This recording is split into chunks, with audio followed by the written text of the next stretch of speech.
મોરબીના માળિયામાં ખનીજ ચોરી પર તવાઈ સરવડ ગામ પાસે રેતી ભરેલા 10 ડમ્પર જપ્ત, કુલ 2 કરોડથી વધુનો મુદ્દામાલ જપ્ત.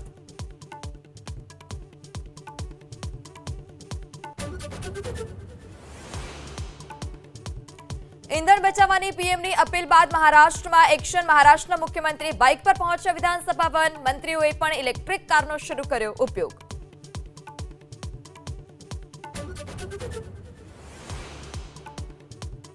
ચીનમાં ડોનાલ્ડ ટ્રમ્પ અને જિનપિંગ વચ્ચે 2 કલાક સુધી બેઠક ચાલી. તાઇવાનને લઈ જિનપિંગે ટ્રમ્પને આપી ચેતવણી.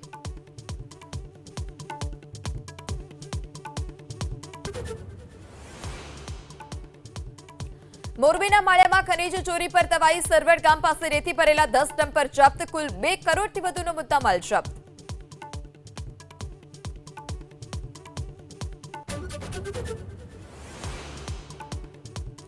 ઈંધણ બચાવવાની પીએમની અપીલ બાદ મહારાષ્ટ્રમાં એક્શન. મહારાષ્ટ્રના મુખ્યમંત્રી બાઇક પર પહોંચ્યા વિધાનસભા ભવન. મંત્રીઓએ પણ ઇલેક્ટ્રિક કારનો શરૂ કર્યો ઉપયોગ.